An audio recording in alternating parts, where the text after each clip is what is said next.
চাওক প্ৰথম কথা হ'ল তিতাবৰৰ খণ্ড বন বিষয়াৰ অধীনত থকা যিসমূহ বাগিচা অঞ্চল আছে গাঁও অঞ্চল আছে সেই তাত প্ৰকৃততে মাটি খননৰ ফলত এজন 4 বছৰীয়া শিশু আমাৰ মাজৰ পৰা নাইকিয়া হৈ গৈছে। এয়া প্ৰকৃততে এটা দুৰ্ভাগ্যজনক কথা। প্ৰথম ঘটনাটোৰ প্ৰথম হেতু আমাৰ দাবী হৈছে তিতাবৰ অঞ্চলত থকা বিভিন্ন জেগাসমূহত যি ধৰণে মাটি খনন ইতিমধ্যে চলি আছে, এই মিতিৰালি প্ৰকৃততে খণ্ড বন বিষয়াৰ লগত যি ধৰণৰ মিতিৰালি হৈ আছে, দালালি চক্ৰ এটা, এইটো প্ৰকৃততে প্ৰথম অৱস্থাত উৎখাত হ'ব লাগিব। দ্বিতীয়তে তিতাবৰত যিটো ঘটনা কালি ঘটি গ'ল, 4 বছৰীয়া ভাস্কৰ মুণ্ডা নামৰ যিটো শিশু প্ৰকৃততে আমাৰ মাজৰ পৰা নাইকিয়া হ'বলগীয়া হ'ল, সেই ঘটনাটোৰ লগত থকা জড়িত থকা যিসকল আংগু পাংগু বিষয়া আছে, যিসকল আংগু পাংগু দালালি আছে, তেওঁলোকক কঠোৰৰ পৰা কঠোৰতম শাস্তি প্ৰশাসনে বিহিত ব্যৱস্থা গ্ৰহণ কৰিব লাগিব, বিহিব লাগিব। তাৰ লগতে আমি আজি অসম চাহ জনজাতি ছাত্ৰ সন্থা, আদিবাসী ছাত্ৰ সন্থাই জড়িত আছে, আওপা জড়িত আছে, একত্ৰিত হৈ এক আন্দোলনৰ কাৰ্যসূচী এটা কাৰণে গ্ৰহণ কৰিছোঁ। তিতাবৰ বিভিন্ন অঞ্চলসমূহত যি ধৰণে অবৈধভাৱে মাটি খনন হৈ আছে, যিসমূহ বিষয়াৰ লগত মিতিৰালি কৰি প্ৰকৃত দালালি চক্ৰই মাটি খনন কৰি আছে, তেওঁলোকৰ সেই দালালি চক্ৰ অতি সোনকালে নাইকিয়া কৰি খনন উচ্ছেদ কৰিব লাগিব। আৰু অনাগত দিনত তিতাবৰত এনেধৰণৰ দালালি যাতে কোনো কাৰণত নহয়, আমি যাতে দ্বিতীয়জনৰ ভাস্কৰ মুণ্ডা হেৰুৱাবলগীয়া নহয়, তাৰ কাৰণে আজি প্ৰতিবাদ সাব্যস্ত কৰা হৈছে। আৰু অনাগত দিনত ইয়াৰ ওপৰত যি ধৰণৰ মাটি খননৰ প্ৰক্ৰিয়া চলি আছে আৰু ক্ষুদ্ৰ গতিত আন্দোলন হ'ব।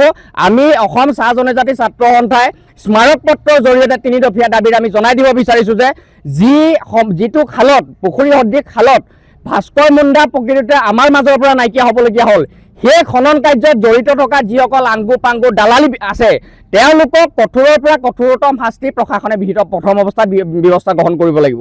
লগতে ভাস্কৰ মুণ্ডাৰ লগতে তিতাবৰৰ বিভিন্ন অঞ্চলসমূহত যি ধৰণে খনন প্ৰক্ৰিয়া এতিয়াও বৰ্তমানে চলি আছে, সেইখিনি কিন্তু খুব সোনকালে অতি শীঘ্ৰে খনন প্ৰক্ৰিয়া অতি শীঘ্ৰে উচ্ছেদ কৰিব লাগিব।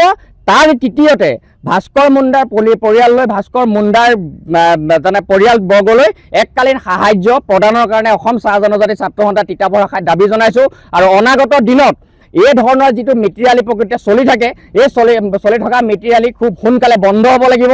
আৰু তিতাবৰৰ মাজমজিয়াত যি ধৰণে অবৈধভাৱে আজিৰ পৰা ধৰি বহু সময় ধৰি বাগিচা অঞ্চলত, গাঁও অঞ্চলত যি ধৰণে মাটি খনন চলি আছে, বিভিন্ন সময়ত আমি দেখা পাওঁ বাগিচাৰ অঞ্চলে হওক, গাঁও অঞ্চলতে হওক, বহুতো পশুধনৰ মৃত্যু হ'বলগীয়া হৈছে সেই খাৱৈত পৰি, সেই তেনেধৰণৰ দ গাঁতত পৰি। এইখিনি টোটেলি সম্পূৰ্ণভাৱে বন্ধ কৰিব লাগিব। আৰু আমি আজি এক স্মাৰক পত্ৰৰ জৰিয়তে আমি খণ্ড উন্নয়ন বিষয়া তিতাবৰ সমজিল্লা আয়ুক্তালয়লৈ আমি প্ৰতিলিপি প্ৰেৰণ কৰিম। প্ৰতিলিপি প্ৰেৰণৰ জৰিয়তে অনাগত দিনত এই ধৰণৰ কাৰ্যসূচী যদি সম্পূৰ্ণৰূপে বন্ধ নহয়, অনাগত দিনত আটছাই এক তীব্ৰ আন্দোলনৰ কাৰ্যসূচী তিতাবৰৰ মাজমজিয়াত ল'বৰ কাৰণে বাধ্য হ'ব। যিকোনো খবৰৰ বাবে যোগাযোগ কৰক আমাৰ এই নম্বৰত 9181 307 221।